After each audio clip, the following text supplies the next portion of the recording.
अंदर जो राजे हैं, राजे रजवाड़े हैं, देसी राजे रजवाड़े, उनको फ्री छोड़ दिया जाए। वे चाहे तो भारत सरकार में रह सकते हैं, चाहे तो अपना स्वतंत्र राज्य स्थापित कर सकते हैं।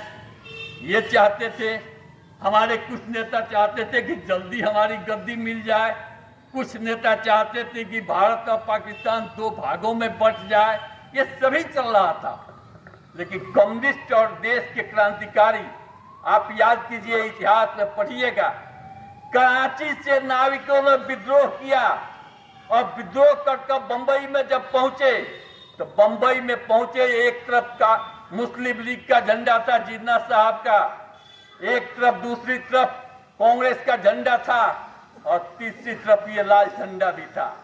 और जब बंबई में ये पहुंचा, नाविकों ने विद्रोह कर दिया था। विद्रोह करके ये चाहते थे कि हम सत्ता पर कब्जा करें। सरदार पटेल जी गए, जिन्ना साहब भी गए, और जिन्ना साहब और पटेल ने कहा कि ये तुम क्या कर रहे हो, तुरंत हमको आजादी मिल जाएगी, ये छोड़ दो। वे गुस्से में आ गए नाविकों ने और मुस्लिम लीग का झंडा फेंक दिया, कांग्रेस का झंडा फेंक दिया और इस लाल झंडे को लेकर आगे बढ़ा। ये इतिहास है, ये आंदोलन वापस लेने का। आप साथियों याद कीजिए, इससे हमको सबक लेने की जरूरत है। हमारी ये महिलाएं बैठी हुई हैं, कुछ सुनीति सिंह, जिस किशोरी प्रसन्न सिंह की चर्चा किए हैं, सुनीति सिंह किशोरी प्रसन्न सिंह की पत्नी थी। और सुनीति सिंह जब बंबई में ट्रेनिंग के लिए गई, एकमात्र महिला थी, एकमात्र महिला थी और सारे पुलिस थे, रही है। आपको विचार करना पड़ेगा कि आप सोचिए कि हमारी आजादी की लड़ाई में हमारी क्या कुर्बानी रही है। जब देश आजाद हो गया, देश आजादी के बाद चार मंत्र नहीं चाहते थे कि हम भारत के अंदर शामिल हों। जूनागढ़ का नवाब, हैदराबाद के निजाम, मैसूर के राजा और जम्मू कश्मीर में शेख ये महाराजा हरि सिंह, महाराजा हरि सिंह के पिताजी गुलाब सिंह जम्मू कश्मीर को खरीदे थे। और ये लोग कहते हैं कि आज भारतीय जनता पार्टी के नेता कुछ नारा लगाते हैं कि श्यामा प्रसाद मुखर्जी जम्मू कश्मीर के लिए लड़ाई लड़े और वहां शहीद हो गए। सच्चाई ये नहीं है। महाराजा हरि सिंह नहीं चाहते थे कि हम हिंदुस्तान के अंदर शामिल हो, लेकिन शेख अब्दुल्ला वहां के नेता थे और शेख अब्दुल्ला के नेतृत्व में जम्मू कश्मीर महाराजा हरि सिंह के पास गए और तब जाकर नेहरू जी के पास लाए और वहां समझौता हुआ और तब अक्टूबर महीने में जाकर जम्मू कश्मीर हमारे हिंदुस्तान के अंदर शामिल हुआ। भारत की सरकार वहां पर गई और वहां पर जो विराम लगा, पाकिस्तानी सेना उधर रह गई, पाकिस्तान के जो हमलावर थे उधर रह गए और सीज फायर जो हुआ, तो आज जो पाकिस्तान अधिकृत कश्मीर है वह पाकिस्तान में चला गया। अब बाकी आजाद जो बच गया वो हमारे हिंदुस्तान में रह गया। ये भारत सरकार की देन नहीं, शेख अब्दुल्ला की देन है और शेख अब्दुल्ला के चलते हमारा कश्मीर आज हमारे अंदर है। आप साथ आंदोलन में एक बड़े किसान नेता इस दुनिया को छोड़ करके चले गए, जो किसानों के सवाल को लेकर के, और अभी भारत सरकार, मोदी जी की सरकार 3 काला कृषि कानून के बदले में एक नई प्रणाली लागू करने के चक्कर में है। उसके खिलाफ लड़ते हुए बॉर्डर पर आमरण अनशन पर बैठे थे, वो हमारे बीच से चले गए। मैं उन्हें भी श्रद्धांजलि अर्पित करता हूँ भारतीय कम्युनिस्ट पार्टी की ओर से। जो साथी पिछले साल से लेकर के जब हम 98वीं वर्षगांठ मना रहे थे और आज 99वीं वर्षगांठ मना रहे हैं, इस दौरान जो साथी छोड़ करके साथ गए, मैं उन तमाम लोगों को लाल सलाम प्रेषित करता हूं। भारतीय कम्युनिस्ट पार्टी की ओर से उन शहीदों को लाल सलाम करता हूं और साथ साथ आप तमाम साथियों को मैं लाल सलाम करते हुए आपसे उम्मीद करता हूं, विश्वास करता हूं कि कम्युनिस्ट पार्टी किसी व्यक्ति की पार्टी नहीं है। कुछ लोग समझता है हमारे जेबी की पार्टी है, की पार्टी नहीं है। कम्युनिस्ट पार्टी नियम और असूलों पर चलने वाली पार्टी है। कम्युनिस्ट पार्टी का अपना संविधान है, ये नोट कर लीजिएगा। कम्युनिस्ट पार्टी के अंदर कोई थोपुआ नेता नहीं होता है कि ऊपर के राज्य मंत्री आएंगे और थोप के चले जाएंगे चंपारण का जिला मंत्री कौन होगा। पूरी कम्युनिस्ट पार्टियों के सांगठनिक ढांचा अन्य सभी पार्टियों से भिन्न है। इसलिए इस पार्टी को आप मजबूत करें और जो संकल्प आज ले रहे हैं इस स्थापना दिवस के अवसर पर इस संदेश को गांव-गांव तक पहुंचाएं। इसी के साथ आप सभी साथियों को मैं लाल सलाम करता हूं। हमारे राज्य नेता को संबोधित करेंगे, उनकी बात सुनेंगे और स्थापना दिवस के अवसर पर मुंह भी मीठा कर लीजिएगा। अंग्रेजों के खिलाफ लड़ने वाली शक्तियां हैं, उनको पूर्ण आजादी से मतलब नहीं है, उनको मतलब है कि हम अंग्रेजों के साथ बैठ करके कुछ सौदाबाजी करके और यहाँ की जनता को कुछ हम अधिकार दिला सके। तब वामपंथियों ने यह महसूस किया कि इस देश की पूर्ण आजादी के लिए कम्युनिस्ट पार्टी की स्थापना की जरूरत है और तब इस देश के अंदर कम्युनिस्ट पार्टी की स्थापना हुई।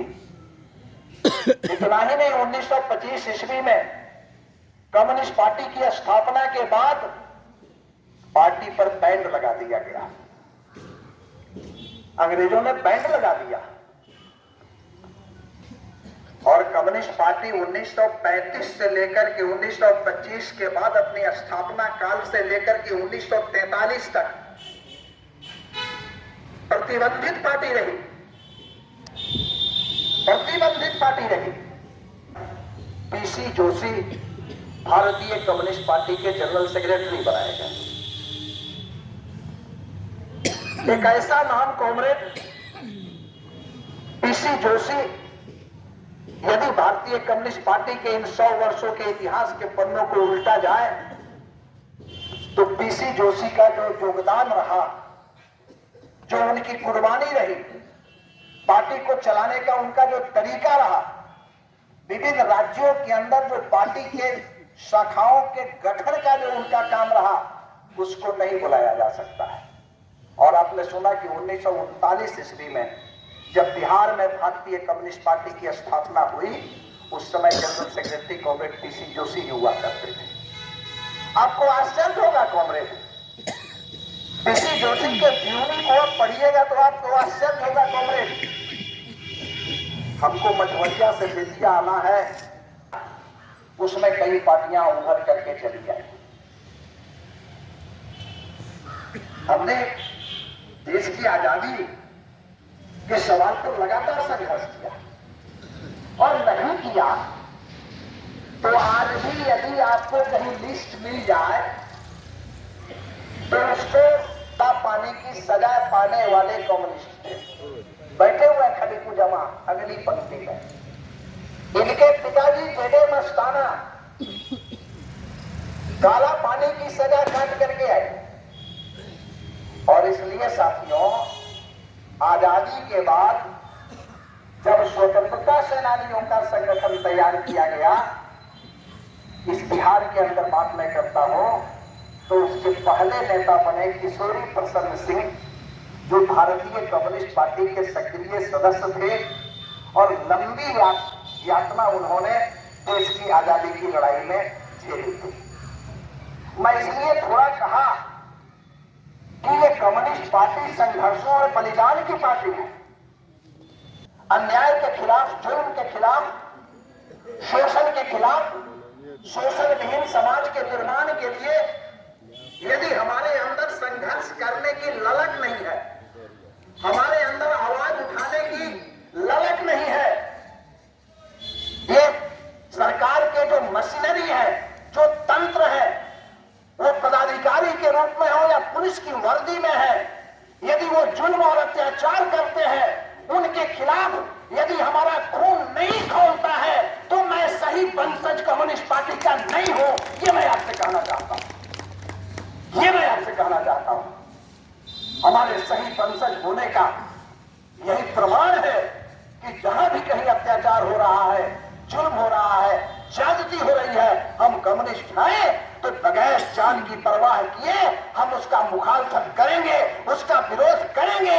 यही हमारी पहचान है, यही हमारा इतिहास है, यही हमारी जाति है, यही हमारा धर्म है और यही हमारे पार्टी का वसूल है। इस पर चलने के लिए तैयार। मैं आपको बताना चाहता हूं कि आज के जो पूरे हिंदुस्तान में जो फिरंगी की सरकार हमारे पुरखों ने जिसने भगाया आज है, और वो चाहते हैं कि हमारे गरीब हैं और अपने उस मजदूरी से अपने बाल बच्चे को पालते हैं, अपने पेट को भरते हैं, वो भी इन लोगों को देखा नहीं जाता है और वो दिनक जैसे लगकर चाटने का काम करते हैं। वो आपने देखा होगा अभी कुछ दिन पहले 23 तारीख को हमारे बेतिया पश्चिमी चंपारण में जो बिहार के मुखिया है, जिनको कहा जाता है मुख्यमंत्री नीतीश कुमार जी, आपने देखा होगा जब वो नीतीश कुमार जी आए थे बेतिया पश्चिमी चंपारण के चप्पा चप्पा की दुकान का, जो एक मुर्गा बेचने वाला, एक राशन बेचने वाले की दुकान प्रशासन ने जबरदस्ती लाठी को मारकर उनकी दुकान की शटर को गिरा दिया। मैं आदरणीय मुख्यमंत्री से पूछना चाहता हूं, मैं आप बताएं, सरकार तो नौकरी नहीं देती है, लेकिन अपनी माँ बहन बेटी के जेवर रखकर अगर 10 रुपया जमा कर अगर दुकान को खोलते हैं तो उनकी दुकान पे भी आप लोग शेरमारी करते हैं, लोग दुकान बंद करवा देते हैं। लोग जनता की जो एम्बुलेंस जाती है, एम्बुलेंस को भी रुकवा कर दूसरे रूट से कर देते हैं लोग। आपको मैं बताना चाहता हूं, मैं 23 तारीख को जो मुख्यमंत्री बेतिया पश्चिमी चंपारण में आए थे, उस दिन 4 आदमी का मृत्यु हुआ था। वो 4 आदमी मृत्यु क्यों हुआ था? जो डॉक्टर के पास जाने के लिए वो अपना रास्ता तय किए थे, वहां से भी उन्होंने गाड़ी को नहीं जाने दिया, जो सवारी के अंदर उन्होंने मर गया। मैं पूछता हूं नीतीश कुमार जी, इसका जवाब कौन देगा आपको? आपने अभी नया खेल खेला है, अपने यहां से लेकर और केंद्र तक बेतिया राज की जमीन के लेकर आप लोग ने एक मुद्दा उठा दिया है कि आप लोग बेतिया राज की जमीन पे जितने गरीब बसे हुए हैं, उस गरीब को उजाड़ कर पूंजीपतियों को देना है। मैं आपसे पूछना चाहता हूं, बाजार समिति जो गरीब वहां पे बसते थे, आलू प्याज मछली और सब्जी की दुकान लगाते थे, आपने बाजार समिति को तोड़कर आपने किसको दे दिया? क्यों? मैं पूछना चाहता हूँ, आप 5 साल के लिए है और जनता यहाँ पे 365 दिन आपका गुलामी करता है और आपके उसी के वोट से आप कुर्सी पे बैठते हैं और कुर्सी पे बैठने के बाद और आप जनता के साथ में अत्याचार करते हैं। नीतीश जी, मैं आपको बता देना चाहता हूं, मैं 2025 में जनता आपको उखाड़ फेंकेगी और यही लाल झंडा आपके गद्दी में बैठेगी और आपसे एक एक सवाल का जवाब लेगी और आपको जेल के अंदर करेगी। मैं आपको बता देना चाहता हूं, मैं केंद्र में जो बैठे हुए हैं, केंद्र में बैठे हुए हैं अमित शाह जी ने, आपने देखा होगा इसमें बहुत सारे हमारे दलित भाई, मुस्लिम भाई बैठे होंगे। आपने देखा होगा नरेंद्र मोदी जी ने आपको, आपके सामने अमित शाह ने कितने भद्र भाषा का यूज किया था कि अम्बेडकर अम्बेडकर अम्बेडकर कहोगे तो आपको 7 पुस्तक मतलब के अवल तक स्वर्ग नहीं मिलेगा।